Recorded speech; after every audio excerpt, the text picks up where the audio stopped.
찬송한 대로 우리 한번 인사하십시다. 하나님 나라가 우리 가운데 있습니다. 하나님 나라가 임하는 응답의 축복이 새로 시작되기를 축원합니다. 예수님은 산 아래에 내려와 많은 병자와 약한 자들, 그리고 귀신들로 고통당하는 자들을 치유하셨습니다.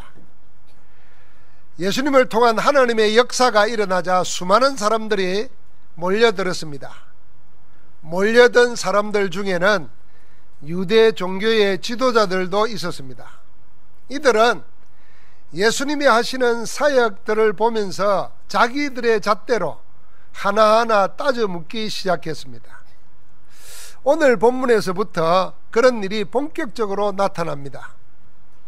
어쩌면 새롭게 일어나는 움직임에 대한 당연한 의심이고 확인하는 과정이기도 합니다. 그러나 그 정도가 도가 지나쳐서 사사건건 충돌하더니 더 심각하게 대립합니다. 오늘 34절에 보니까 나중에는 그들 중에 예수님이 하는 기적을 보고 뭐라 그러냐면은 저가 귀신의 왕이 들려서 귀신을 쫓아낸다, 이렇게까지 비난했습니다. 이렇듯 예수 그리스도의 현장은 영적 싸움의 현장이었고, 그 싸움은 아주 오래된 틀린 것과 잘못 각인된 것과의 싸움이었습니다. 한마디로 예수 그리스도의 사역 현장은 각인 전쟁의 현장이었습니다.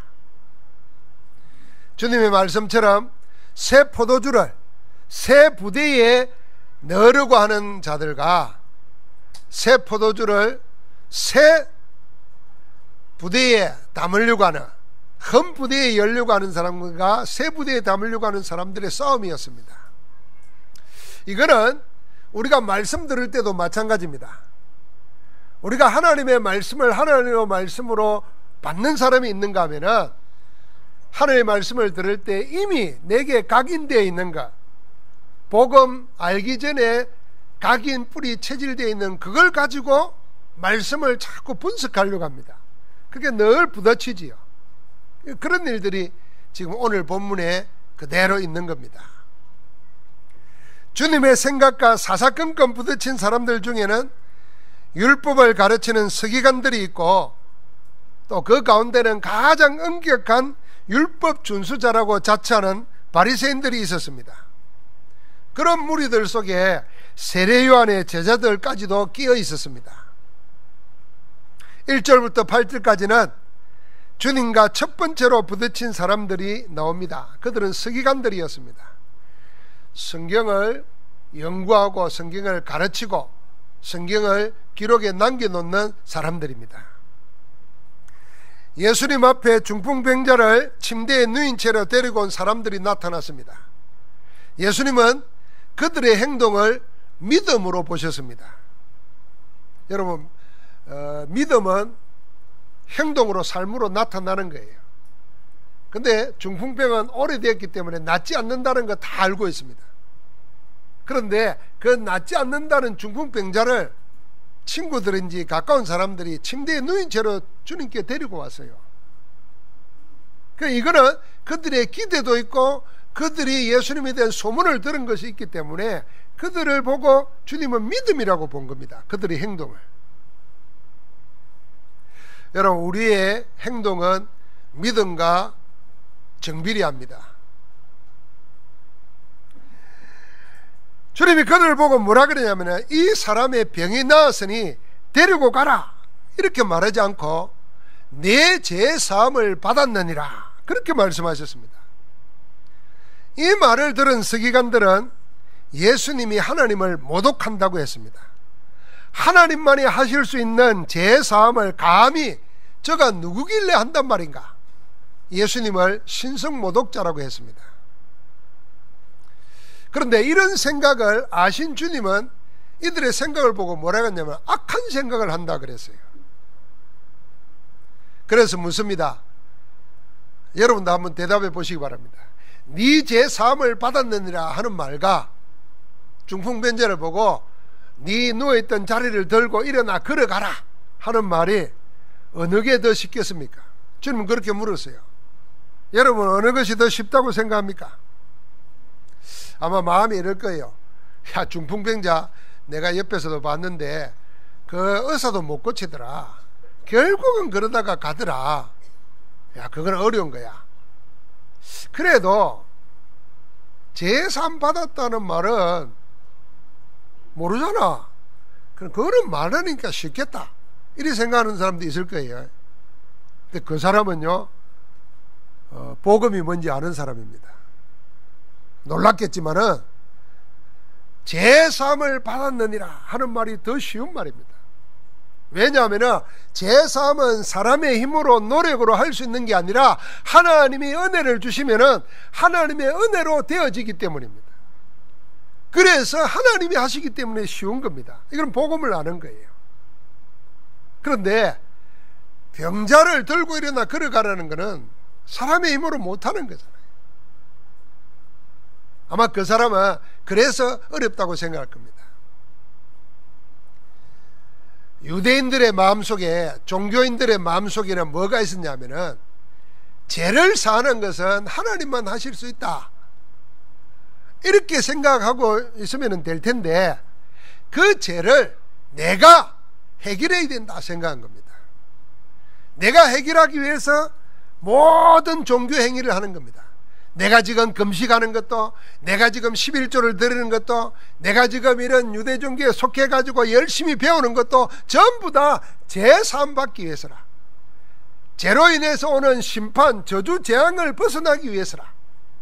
그런데 아무리 애를 써도 안 되는 겁니다. 그 제사함 받았으면 기쁨이 일어나야 될 텐데 기쁘지가 않은 거예요. 그래서 할 수 있는 모든 것을 다 하는 겁니다. 십계명을 쪼개놓고 636가지를 만들어 놓고 할 거 안 할 거 분리해서 철저하게 사는데도 제사함이 기쁨이 안 일어나는 거예요. 여러분, 우리가 살아가면서 내 근원적인 죄가 무엇이고 내가 이 죄를 예수 그리스도 은혜로 사함 받았구나 하는 기쁨, 그 기쁨을 체험한 적이 있습니까? 그 기억이 있습니까? 없으면은 생각해 봐야 돼요. 여러분과 내가 인생의 문제는 여러분이 돈이 없는 문제도 아니고 폭염이 40일 계속되는 문제도 아니에요. 여러분, 내가 능력이 부족한 것도 아니에요. 결국은 죄라는 것이 뭔지를 몰라요. 인간의 운명을 옥죄이는 것은 하나님은 성경을 통해서 말합니다. 죄라는 것입니다. 이 죄는 해결하지 않으면 반드시 죄값이 따라옵니다. 이 죄값이 우리의 삶에 나타나고 이 죄값을 해결하지 못하면 원치 않는데도 후대까지 물려주게 됩니다. 그래서 무당 집안에 무당이 계속 나오고 불치병자 집안에 불치병이 계속 나오고 영적인 문제, 정신의 문제 있는 집에 정신 문제가 계속 일어나는 겁니다. 이 죄 문제를 해결해야 되는 거예요. 그 죄 문제를 해결하기 위하여 누가 오셨느냐면 그리스도가 오신 것입니다. 유대인들은 늘 죄의 짐에 눌려 있었습니다. 그러니까 주님이 병자를 보고 네 병 나았다 이리 말하지 않고 제삼 받았느니라 이러니까 놀란 겁니다. 우리는 아무리 해도 제삼을 못 받는데 어떻게 말 한마디로 간단히 제삼 받았다고 하느냐, 그건 지가 하나님이냐, 하나님을 모독한다, 이런 겁니다. 여러분, 이때쯤 한번 생각해 봐야 됩니다. 주님이 그걸 몰랐겠습니까? 왜 주님은 서기관들의 생각을 흔들어 가면서까지 쉬운 말은 놔두고 일부러 받아들이기 힘든 말을 하셨을까요? 6절에 이렇게 말합니다. 주님이 하신 말씀이에요. 그러나 그랬거든요. 그러나 하는 말은 무슨 말이겠습니까? 서기관들의 마음에 드는 말을 주님은 할 수 있었지만은 일부러 마음에 들지 않는 말, 어려운 말을 하는 이유가 뭐냐? 그 말입니다. 그게 그러나입니다. 그러나 인자가 세상에서 죄를 사하는 권능이 있음을 알게 하려 하노라.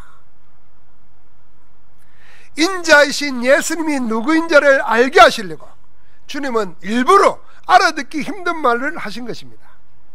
사람들의 잘못 각인된 죄사함 받을 수 있는 것이 무엇인가를 바로 가르치기 위해서 일부러 그렇게 하신 것입니다. 사람의 힘으로는 죄 문제를 해결할 수가 없습니다. 사람이 만든 철학이나 선행 그리고 종교를 가지고는 인간의 원죄와 그 죄로 인한 저주재앙을 해결하지 못합니다. 그래서 하나님은 우리의 죄를 해결하시기 위해서 그리스도를 보내주시겠다고 했습니다. 그 그리스도로 예수님을 보내신 것입니다. 이 복음을 알게 하려고 주님은 누구나 알 수 있는 쉬운 말을 놔두고 잘못 각인된 생각을 바꾸려고 어려운 말을, 힘든 말을 하신 것입니다. 주님이 뭐가 있느냐? 죄를 사는 권능이 주님이신 예수 그리스도께 있는 줄 믿습니다. 그래서 누구든지 예수 그리스도를 영접하는 자, 믿는 자는 하나님의 자녀가 되는 권세를 주시는 겁니다. 죄인에서 의인으로, 마귀의 자녀에서 하나님의 자녀로, 지옥의 배경에서 천국 배경 가진 시민권자로 바꾸시는 줄 믿습니다. 우리들 가운데도 죄가 뭔지를 놓쳐버리고 죄 아닌 것을 붙잡고 죄에 눌려 사는 사람이 너무 많습니다. 여러분이 생각하는 죄는 모든 사람에게 다 있습니다. 그런데 그 죄는 우리는 이리 생각합니다. 가벼운 게 있고 중한 것이 있다, 이리 생각합니다. 예를 들면은요, 내가 막 악한 말을 하면서도 갑자기 살인 10명 한 놈을 딱 만나면은 내가 굉장히 선해 보입니다. 내가 저놈보다는 낫지 않냐? 당연히 그렇게 생각하잖아요. 우리끼리도 성질이 좀 못된 사람이 있어요. 우리 가운데도, 교회 안에도 있다니까요. 근데 나는 그걸 못 드러내. 나는 더 나쁜 사람이라. 왜냐하면 속으로 다 해. 저 사람은 성질이 직선적이 가지고 막 하는데 나는 속으로 다 죽여. 저거는 인간도 아니야. 상대도 하면 안 돼. 그래, 얼굴도 안 쳐다봐. 눈빛도 안 섞어. 누가 더 나쁘겠어요? 하여튼 그래요. 그런데 이상하게 그런 사람 만나면 스스로 위로를 받으러 갑니다. 내가 저보다는 낫지. 여러분, 그게 선한 겁니까? 그런 거 보고 도토리 키재기라는 겁니다. 그래서 하나님의 눈으로 볼 때 의인은 없나니 하나도 없다 그랬어요. 모든 사람이 죄를 범하였으며 하나님의 영광에 이르지 못하더니 그랬습니다. 누구에게나 있는 죄, 그 죄를 있게 만드는 죄가 있어요. 그게 원죄라는 겁니다. 하나님과 함께 있도록 만들어진 인생이 하나님을 떠나버린 겁니다. 나무는 땅에, 물고기는 물에 살도록 만들어진 것처럼 땅에 뿌리 박고 있고 물에 있으면 될 텐데 물을 떠난 거요, 땅에서 뽑힌 거요, 하나님 떠나버린 겁니다. 그게 죄입니다. 그래서 하나님 없이 살았어요. 그러니까 자연히 누구 중심으로요? 나 중심으로 살아요. 나 중심, 나를 위해서는 뭐든지 이용하고 악하게 해요. 그게 바로 마귀에게 잡힌 겁니다. 나는 나를 위해서 사는 줄 알았는데 나를 조종하는 것이 따로 있었다고 말해요. 그게 악한 영이에요. 사단이에요. 그게 죄입니다. 내가 하나님과 함께 있는 근원적인 것을 떠나서 하나님 아닌 다른 것에 사로잡혀 살았구나. 그게 죄라는 거예요. 그러니까 내가 이렇게 될 수밖에 없구나. 왜 선은 행하지 않고 악을 행하게 되어 있는가? 그 마귀에게 속해 있기 때문에. 이 원죄를 발견할 때 우리가 살아가면서 행동으로 삶으로 짓는 거는요, 그냥 해결됩니다. 그런데 사람들이 원죄를 인정 안 하는 겁니다.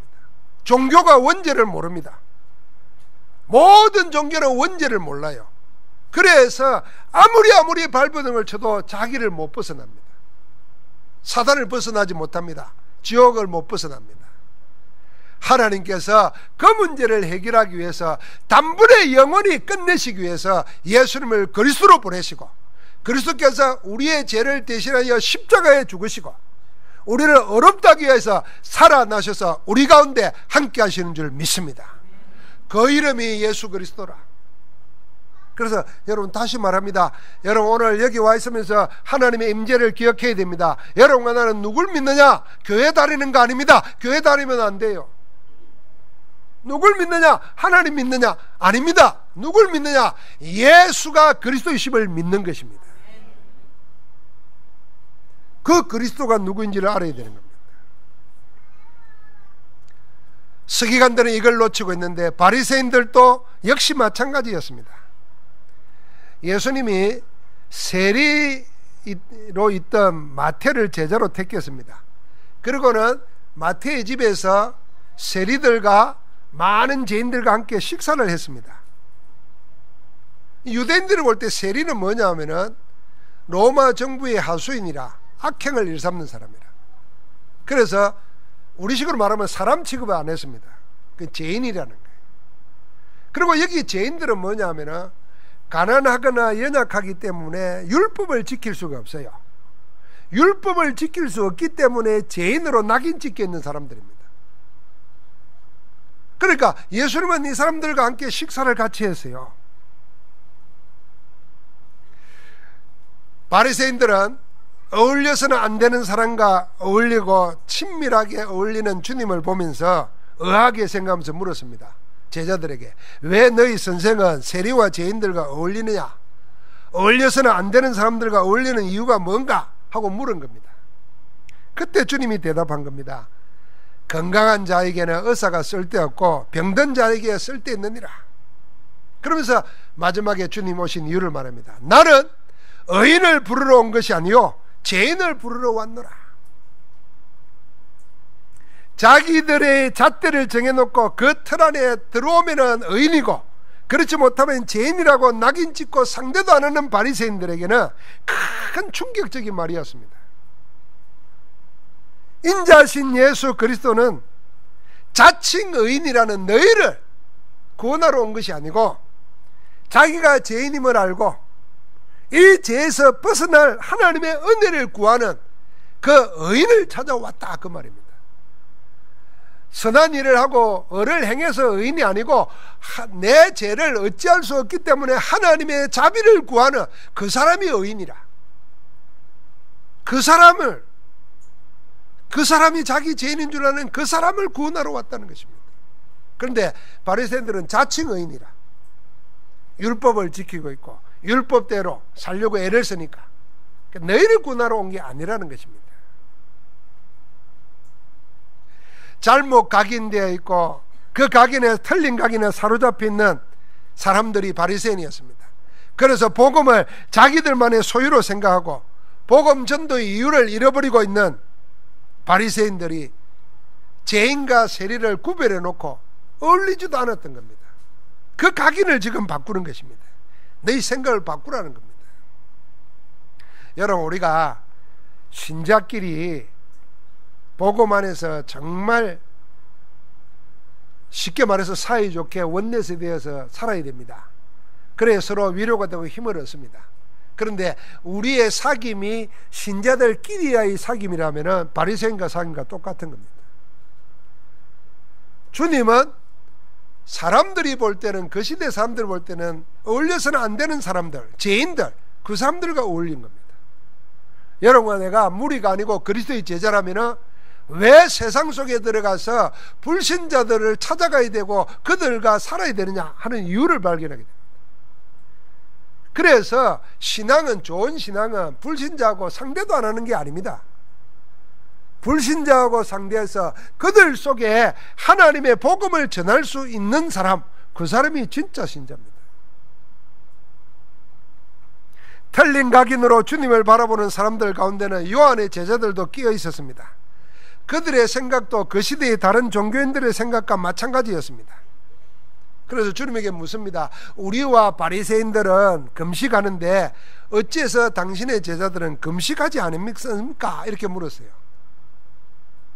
주님이 그때 혼인잔치집 비유를 말했습니다.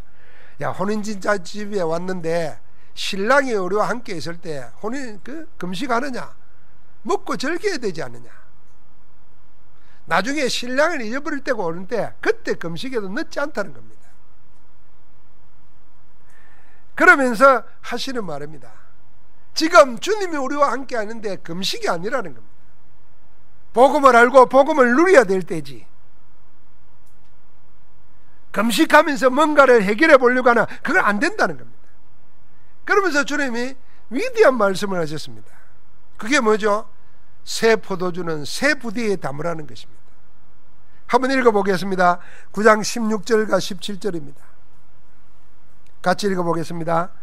생배 조각을 낡은 옷에 붙이는 자가 없나니 이는 귀한 것이 그 옷을 당기어 헤어짐이 더하게 되며 새 포도주를 낡은 가죽 부대에 넣지 아니하나니 그렇게 하면 부대가 터져 포도주도 쏟아지고 부대도 버리게 됨이라. 새 포도주는 새 부대에 넣어야 둘이 다 보존되느니라. 새 포도주는 복음을 말합니다. 복음은 복음을 담는 새 부대에 넣어야 된다는 겁니다. 여러분과 내가 예수 그리스도의 복음으로 그 복음을 누리려고 하면 우리의 생각, 잘못 각인된 것, 복음 알기 전에 되어 있던 그걸 바꿔야 된다는 겁니다. 그래서 영적 싸움 중에 가장 큰 영적 싸움이 뭐냐면 마귀와의 싸움이 아닙니다. 마귀는 예수 그리스도께서 이미 꺾어버렸습니다. 마귀를 이기는 권능을 우리에게도 주셨습니다. 우리의 진짜 영적 싸움은 뭐냐면 자신과의 싸움입니다.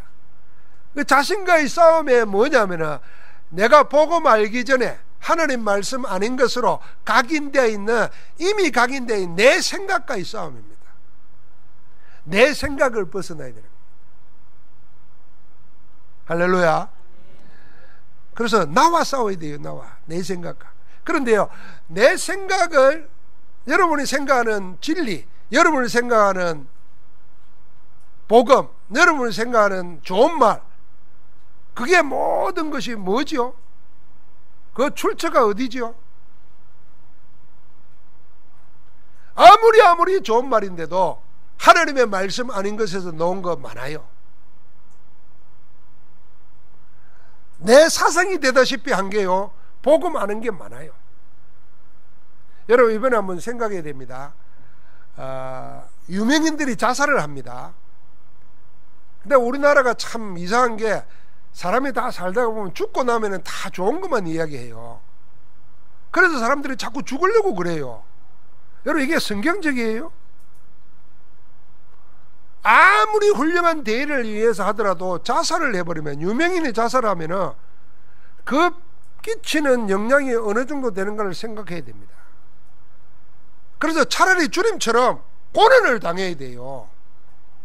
죄를 지었으면 죄값을 치르고 부끄럼을 당하고, 그러면서도 용서받을 때까지 다른 쪽으로 살아요. 바른 쪽으로. 그런데 우리나라의 정치인들이나 유명인들이 그러질 않아요. 어려우면 그래 해버려요. 이걸 여러분 무슨 눈으로 봅니까? 여러분은? 나도 그분 때문에 눈물이 나더라고요. 우리나라 정치를 생각하고 우리나라 민족을 생각하니까. 그러나 그 옳은 일은 아니거든. 근데 우리도 모르는 사이에 막 하면은요, 훌륭하다고 생각합니다. 그게 성경입니까? 복음입니까? 여러분이 누구를 생각할 때 그게 성경적이고 복음적입니까? 아니면 이미 배워온 대로 가지고 있는 겁니까? 이 각인을 바꾸는 것이 하나님의 응답받는 최고의 길입니다. 성취되는 기도의 진짜 시작은 뭐냐면 내 생각부터 바르게 하는 겁니다.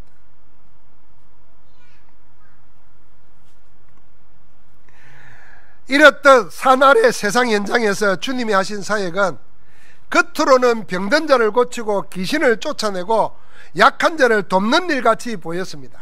그러나 그 내용 실상은 그렇지 않습니다.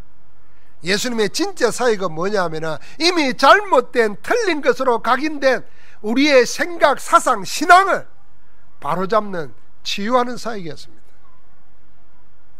그래서 우리가 하나님의 말씀을 듣고 그 말씀 속에서 하나님의 음성을 듣고 기도하기 시작하면 여러분과 내 생각이, 내 잘못 각인된 게 말씀으로, 복음으로 바뀌어지기 시작합니다. 바뀌어질 때 하나님의 역사가 일어나는 겁니다. 여러분 그 응답받기를 주의 이름으로 축복합니다. 그래서 누구든지 그리스도 예수 안에 있으면 새로운 피조물이라, 이전 것은 지나갔으니 보라 새 것이 되었도다 선언했지 않습니까? 여러분 우리가 인생 살면서 새로워지고 싶지 않습니까? 새 인생 살고 싶지 않습니까? 이 지긋지긋한 거 벗어나고 싶지 않습니까? 그런데 왜 안 됩니까? 내 생각은 틀린 그대로 가지고 있는 거예요. 그리고 뭔가가 덮여 씌워지면, 뭔가 하나님이 주시기만 하면 자꾸 이렇게 생각하는 거예요. 하나님 우리 보고 우리의 생각이 바뀌면 다른 거는 다 따라온다는 거예요. 그래서 우리를 보고 너희는 먼저 그의 나라와 그의 의를 구하라. 그러면 이 모든 것을 너에게 더하시리라. 여러분, 우리가 이런 사람도 있습니다. 전도 막 하고 싶은데 안 돼요. 왜 안 되냐면요, 두려움이 있어요. 그건 누가 준 생각이에요? 이미 다른 것으로 각인되어 있는 거예요. 그래서 나가는 거예요. 제자들에게 다음 주에 볼 때로 보면은 권능을 줘가지고 가라는 거예요. 가면은 알게 된다는 거예요. 그런데 우리는 멈춰져 있습니다. 옛것에 딱 머물러 있어요. 새 인생이 일어나기를 주의 이름으로 축복합니다. 그 자기가 싸우는 거예요. 왜 렘넌트 대회 참여하면서요, 구경하지 마세요. 다른 거 구경할 거 없고 메시지에 집중하고 어떻게 하나님의 말씀의 흐름이 흘러가는가. 왜 전 세계 70몇 개국의 사람들이 자기 돈을 들여가지고 우리보다 못 사는 나라에서 1년을 준비해가지고 여기 왜 오는가? 이 무더위에 그걸 찾아야 돼요. 그러면서 나는 뭐하려고 여기 와 있는가? 이거 물어야 돼요. 모든 사람들은 나는 왜 못 가고 있는가? 확인해야 돼요. 새로운 시작이 일어나기를 주의 이름으로 축복합니다. 만약에 현장에 이런 사람들만 있었더라면 얼마나 주님이 낙심했겠습니까? 그런데 놀랍게도 이미 예수 그리스도를 알고 각인이 바뀌진 사람들이 현장에 있었습니다. 자신들의 심각한 문제 속에서 자기들이 무엇을 해야 될지를 알고 있는 사람들이 있었습니다.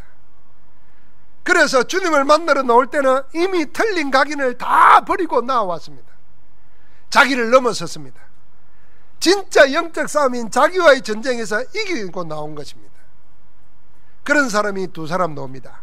한 사람은 12해 동안이나 혈류증 앓았던 여자이고, 또 한 사람은 두 사람입니다. 앞을 보지 못하는 맹인 두 사람이었습니다. 여러분 잘 알죠? 12년 동안 혈류증을 앓던 여인은 자기 있는 돈을 가지고 용하다는 의사를 다 찾아다녔다 그랬어요. 그런데 상태는 더 나빠졌다 그랬어요. 여러분, 우리 인생은 살아가면서 그렇습니다. 좋은 것 알고 다 알고 하는데 지나놓고 보면은 다 가장 좋을 때처럼 되지를 않습니다. 그런데 그 정도 되면요, 사람들이 자기 포기해버립니다. 포기하고 뭐 하냐면은 이제는 병하고 친해 삽니다. 나는 이런 사람이야. 나는 이렇게 살아야 돼. 그래서 모든 신앙의 핑계도 내 약한 거, 병, 그거 핑계 됩니다.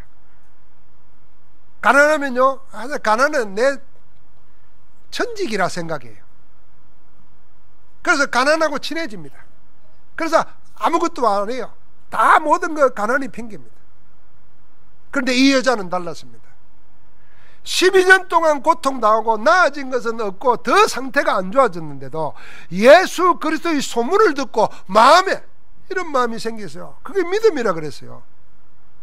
내 마음에 주님의 겉옷자락만 만져도 내 방이 낫겠다, 이 마음이 든 거예요. 오늘 굳어버린 여러분의 마음속에 이 마음 들기를 주의 이름으로 축복합니다. 이래서 안 돼, 저래서 못해 하는 굳어진 내 생각 다 깨뜨려버리고 주님께서 은혜를 주셔서 주께 나오기만 하면 된다, 주님이 하실 수 있다, 그 생각으로 옷자락 붙잡는 여자의 믿음이 일어나기를 주의 이름으로 축복합니다.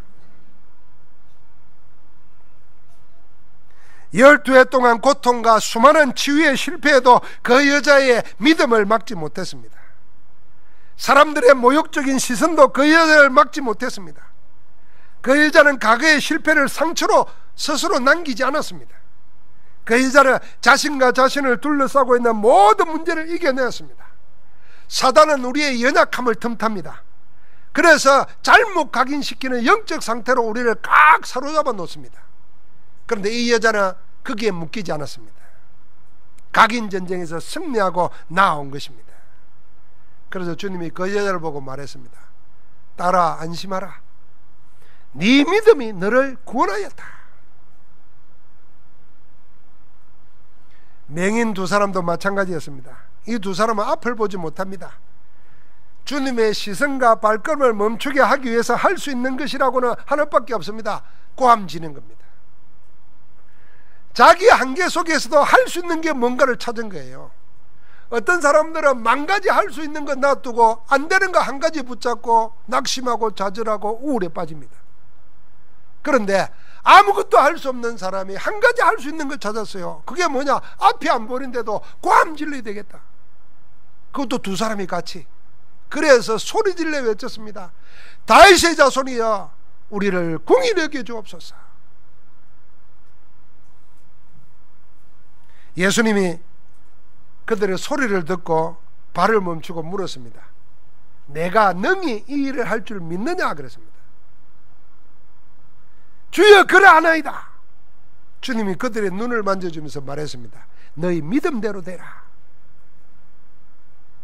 현장에서 틀린 것으로 각인된 사람들이 꽉 차 있어서 주님이 역사하시고 말씀하는 것마다 이유 묻고 따지고 막 그러는데, 이 두 사람은 그 모든 자기 각인을 뛰어넘어 버렸어요. 주님이 그걸 보고 믿음이라 그런 겁니다. 여러분, 그래서 우리가 사랑가에는 의견이 있을 수 있어요. 부부간에도 의견이 달라가지고 다툼이 생길 수도 있고, 교회 안에서도 분쟁이 생길 수도 있어요. 그러나 하느님 앞에서는 이유 달면 안 됩니다. 내가 하느님과 나와의 관계 속에서 문제를 해결해야지, 하나님의 말씀 들으면서 하나님의 하신 역사를 보면서 예수가 그리스도라고 하나님의 증거가 있는데도 거기에 대해서 내 마음에 자꾸 다툼이 일어난다. 이건 여러분과 내가 아니고 이미 사단이 심어놓은 내 안에 있는 틀린 것으로 다 각인 뿌리 체질화되어 있는, 그게 나를 가로막고 있는 겁니다. 그래서 승리하신 그리스도 이름으로 누구를요? 나를 꺾어야 됩니다.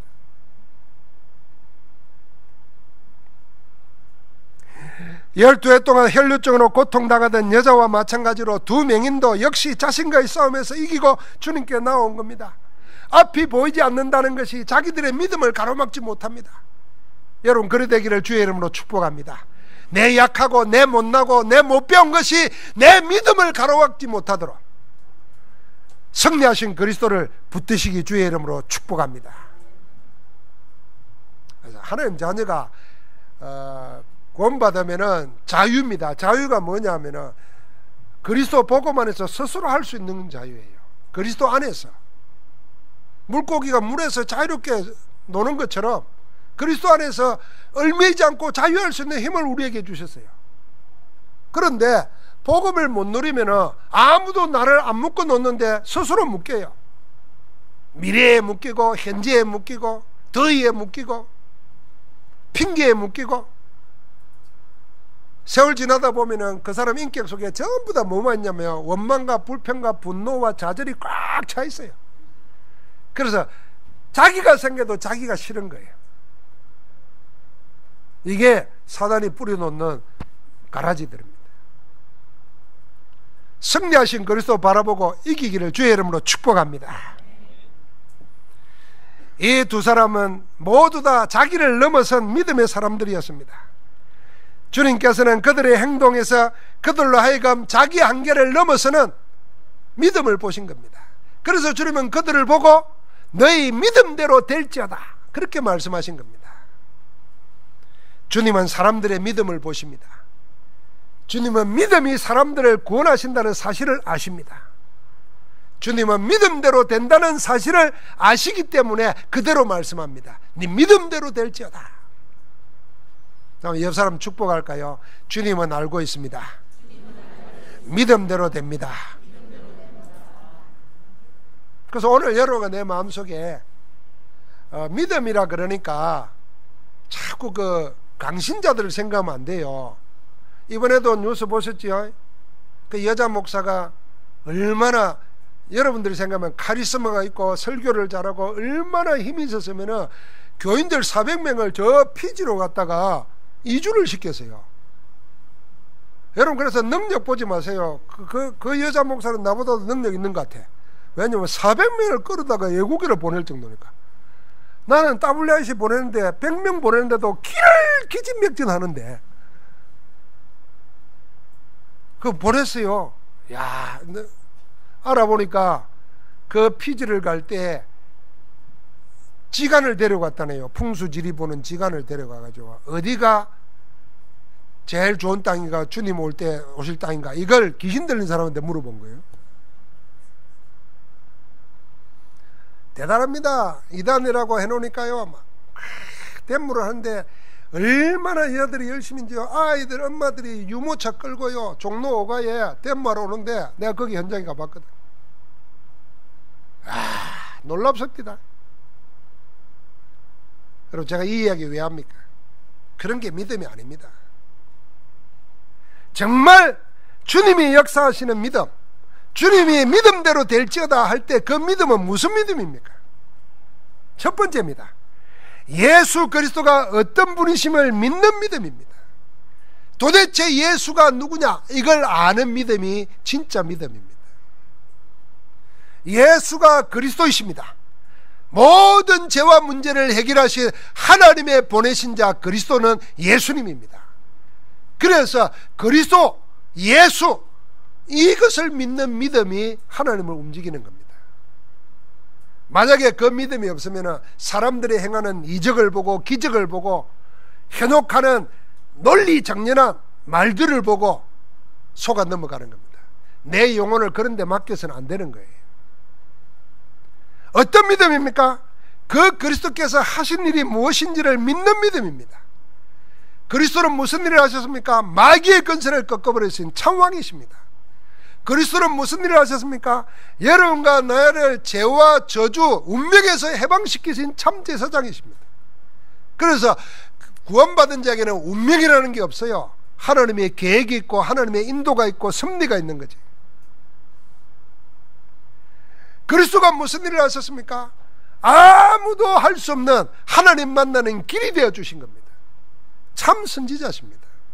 지금도 그리스도는 삶 저주를 해결하고 있습니다. 여러분과 나의 운명을 박살내버리시고 사단의 세를 꺾어버리시고 지옥의 재앙을 없애버리십니다. 지금도 그 이름 부르는 데마다 그 일을 하고 있는 줄 믿습니다. 그래서 모든 인생에 만나야 될 유일한 분이 있다면 예수 만나야 돼요. 예수를 그리스도로 만나야 됩니다. 여러분, 솔직히 말해서 내 인생에 만나야 될 유일한 사람이 남자가 아니고 여자가 아니에요. 그럼 하나님이 허락하면 만나는 거고 안 허락하면 돼요. 그런데 그 허락 안 되는데도 그걸 길을 쓰고 남자만 눈을 벌키고 살면 그게 정신 나간 거예요. 좀 말이 심합니까? 나는 심하지 않다고 생각해요. 내가 유일하게 만나야 될 사람이 예수 그리스도라. 그리스도 만나면 때가 되면 하나님이 허락해줘요. 근데 우리가 인생을 살면서 남자 여자 만나가지고 사는 것이 인생의 전부인 것처럼 생각하고 거기에 목을 내걸고 살아요. 그래서 그게 뜻대로 안 되면 그냥 갈라서고 뜻대로 안 되면 원수 죽이고 살리고, 이게 다 실패하는 겁니다. 그리스도 안에서 보면 잘못 만남도 최고의 만남이 될 수 있어요. 여러분, 그렇지 않습니까? 그리스도 안에서는 최고의 만남 될 수 있어요. 그리스도를 통하여 하나님이 앞으로 하실 역사를 믿는 믿음이, 그게 진짜 믿음입니다. 그래서 하나님의 자녀이 된 우리에게는 흑암을 이기는 권능을 주시고 많은 사람을 살릴 수 있는 능력도 주셔가지고 우리를 세계복음화의 정인으로 세우시는 줄 믿습니다. 그 믿음을 가져야 됩니다. 주님이 병든 자와 약한 자와 마귀의 권세를 꺾으셨습니다. 세상 현장을 살리는 치유사역을 하셨습니다. 이 모든 것을 목격한 제자들에게 주님이 마지막에 기도 제목을 주셨습니다. 그게 오늘 9장 35절부터 38절입니다. 주님의 이 마음을 품은 사람들이 제자가 되는 서밋입니다. 서밋은 옛 각인을 버리고 복음으로 새 각인을 가진 자들입니다. 그래서 주님의 마음이 통하는 자들입니다. 오늘 주님께서 제자들에게 이렇게 말했습니다. 무리를 보시고 불쌍히 여기시니 이는 그들이 목자 없는 양과 같이 고생하며 기진함이라 그랬습니다. 세상 현장에 수많은 사람들을 보면서 목자 없는 양과 같다 그랬어요.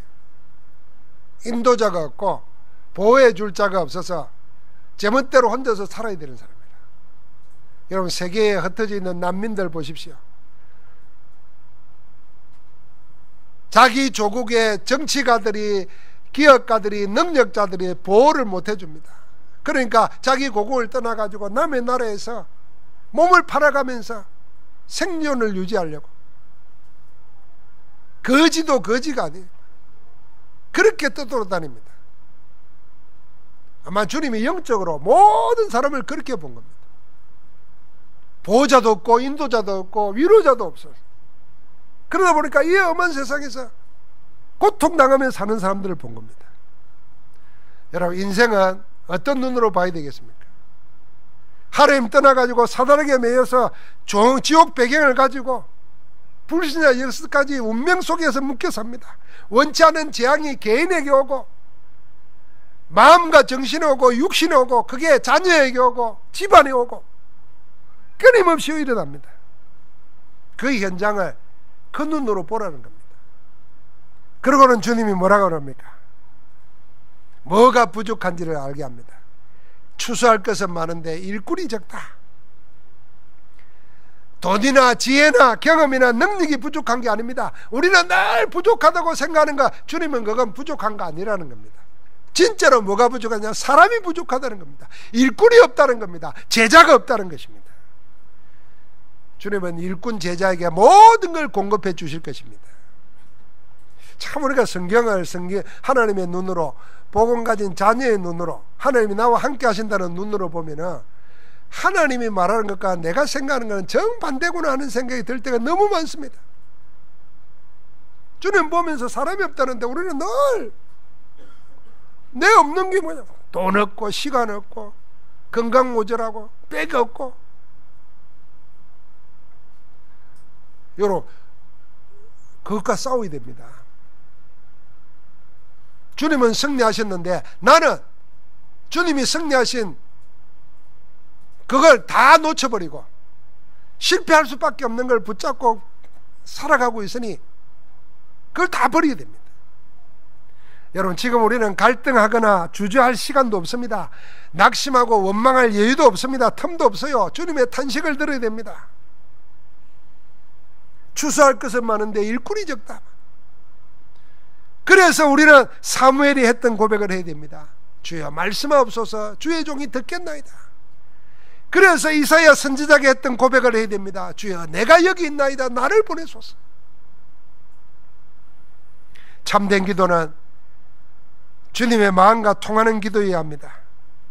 기도 이전에 현장의 영적 상태가 뭔지를 알고 정말 주님이 원하시는 것이 뭔지를 찾아서 그걸 기도할 때 그 기도는 반드시 응답되게 되어 있는 줄 믿습니다. 그래서 추수하는 주인에게 청하여 추수할 일꾼을 보내달라고 해라.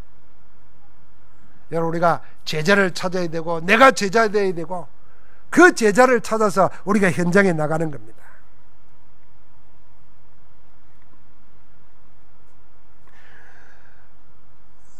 지난주에 여러분과 내가 말씀 마무리하면서 우리가 한 가지로만 되면 됩니다.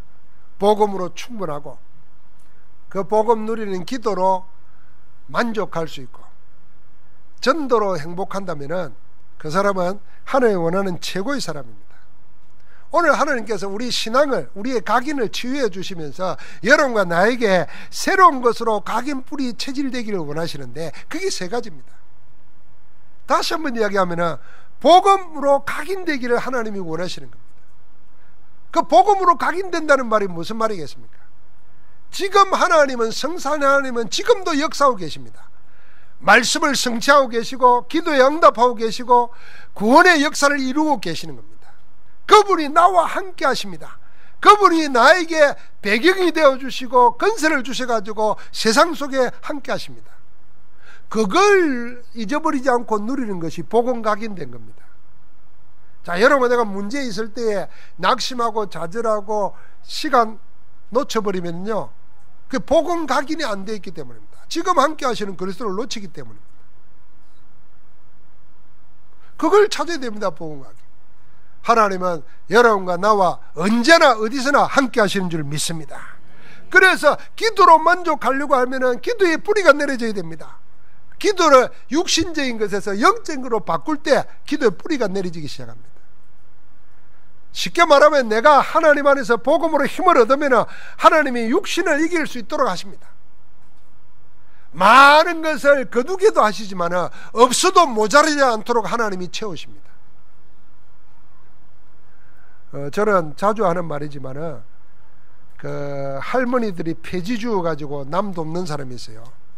김밥 말아 가지고 평생 모은 돈을 기부하고 가는 사람도 있어요. 자, 그분들의 삶을 여러분 한번 보십시오. 아마 그런 사람은 그렇게 살고 싶지 않을 거예요. 폐지 주우러 다니고 김밥 말아서 팔고 그렇게 살고 싶지 않을 거예요. 그런데 우리는 그분들보다도 더 나은 삶인가 생각하면 부끄러울 때가 많아요. 그러면 한번 생각해 봐야 되죠. 여러분과 내가 복음 없는 사람도 그렇게 하는데, 복음 가지고 있는데 복음 안에서 기도를 누리기 시작하면은, 다시 말하면 내 육신적인 것을 하나님께 맡기고 영적인 힘을 얻으면 육신은 이기게 되어 있단 말이에요. 그 속으로 들어가야 됩니다. 그게 뿌리 내리는 겁니다. 오늘 이 말이 알아듣기 힘들고 이해가 안 되는 분이 있을 줄 압니다. 그래서 계속 들으시기 바랍니다. 한번 계속 들으면 생각이 날 겁니다. 아니, 생각을 집에 가서 할 게 없고 생각할 거리를 지금 제가 줄게요. 나는 영적인가 육신적인가 한번 생각해 보십시오. 나는 내가 영적으로 추구하는 게 뭐 있는가 한번 찾아보십시오. 그러면 반드시 하나님이 함께 하시는 증거 주십니다. 그게 전도입니다. 그걸로 행복한 사람에게는 하나님의 성삼위 하나님의 역사가 지금도 우리 가운데서 그대로 응답으로 나타나실 줄 믿습니다.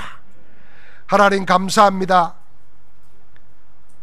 주님 친히 말씀하여 주시고 성령으로 역사해 주시고 성령의 검되는 말씀으로 우리에게 역사해 주셔서 우리가 잘못 각인 뿌리 체질된 걸 주의 말씀으로 바꾸어 주시옵소서. 내 각인이 바뀌는 그날, 하나님의 역사는 그날인 줄 믿습니다. 내 기도로 행복하고 기도로 만족하는 내 뿌리가 되는 순간 하나님의 나라가 임하는 줄 믿습니다. 하나님, 내가 전도 때문에 행복한 꿈을 꿀 때 하나님의 능력의 역사가 우리 삶 속에 드러날 줄 믿습니다. 아무도 모자라는 자로 살지 않게 하시고, 아무도 빼앗긴 자로 살지 않게 하시고, 아무도 눌린 자로 살지 아니하고 주의 복음 가지고 이긴 자로, 누리는 자로, 승리자로 살아가게 하옵소서.